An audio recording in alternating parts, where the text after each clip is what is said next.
You'll see this a lot with very driven people. They'll be around others constantly, people texting them, calling them, needing things from them, and somehow they still feel alone. And usually they don't fully understand why, because on paper it doesn't make sense. They think, I have relationships, I talk to people all day, I'm successful. So why do I still feel disconnected? And I think a lot of times what's happening is deeper than people realize, because loneliness for a lot of high achievers isn't just physical isolation, it's emotional separation. It's spending so many years becoming somebody that eventually you stop knowing how to exist outside the role you build. You see this a lot with elite performers, athletes, founders, executives, people operating at very high levels. A lot of them don't really know how to stop internally anymore.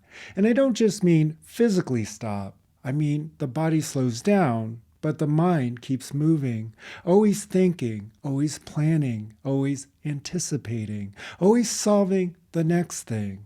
They finish one goal and immediately need another one. They sit down at night and instantly grab their phone. They finally get a free day, and instead of feeling peaceful, they feel uncomfortable, restless. And from the outside, people usually call that ambition. But if you really slow it down and look closely, a lot of people have trained themselves to feel safest inside performance. That's the part people miss. Because externally, that strategy works. The person becomes disciplined, focused, capable, successful. So nobody really questions what it might be costing emotionally, including the person themselves. You spend enough years training yourself to override discomfort, push through emotion, stay composed under pressure. And eventually, that conditioning doesn't just stay in work or sport anymore. It follows you everywhere, into relationships, into conversations, into quiet moments alone. And over time, the person becomes very good at functioning while becoming increasingly disconnected relationally. That's a strange feeling, because now somebody can be surrounded by people and still feel emotionally alone. Not because nobody's there, but because very little of the interaction is actually reaching the person underneath the performance. You even see this in really small moments. Somebody asks, "How are you doing?" And the person immediately starts talking about work, goals, plans, performance, what they're building. And later they realize they never actually answered the question. Some people haven't had a conversation in years where they weren't useful in some way. And after enough time, the nervous system starts associating value with function. So now being effective feels safe, but simply being human feels exposed. That's where a lot of the loneliness starts coming from. Not just nobody understands me, it's more I don't know who I am when I'm not performing. That's a much deeper kind of loneliness, because now relationships start happening mostly around the identity, the strong one, the disciplined one, the leader, the reliable one, the successful one. But very few people actually get close to the human being underneath all the competency. And honestly, a lot of high achievers unknowingly reinforce this, not in a manipulative way, usually in a protective way. Because somewhere along the line, the person learned, if I stay effective, I stay valuable. If I keep producing, I stay respected.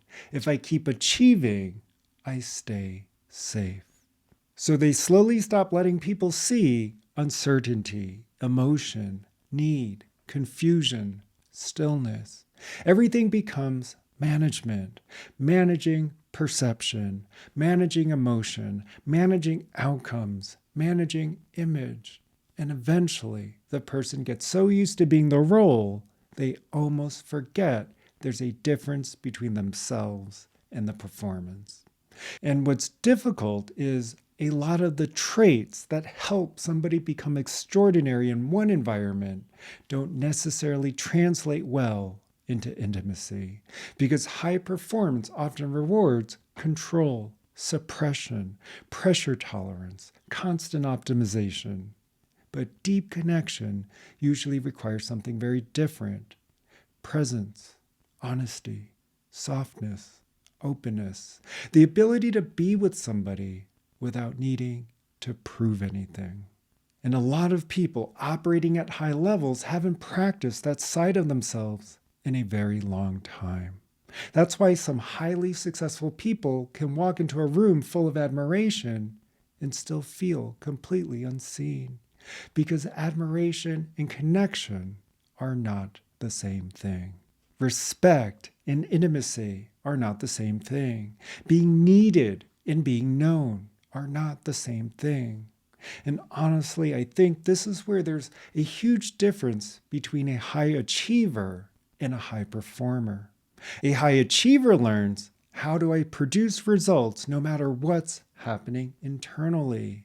A high performer starts asking, how do I train my inner state so success doesn't require self-abandonment? Very different path. One person slowly disconnects from themselves while pursuing the outcome, even if they don't realize it's happening. The other learns how to become exceptional while staying connected to themselves emotionally. Externally, both people may still succeed, but internally, they're having a completely different experience of life. One becomes more fragmented through success. The other becomes more grounded through it. And I think eventually life confronts almost every high achiever with this realization at some point. Because eventually the next goal stops resolving the feeling. The next win doesn't fully do it. The recognition doesn't fully do it. The achievement doesn't fully do it. And the person slowly realizes the loneliness isn't coming from lack of success. It's coming from separation from themselves, from spending years relating to themselves primarily through performance. And eventually, the human being underneath all the function starts wanting something deeper. Not more admiration, not more validation, not more status, connection. The kind where you no longer feel like you have to earn your worth before you're allowed to be loved.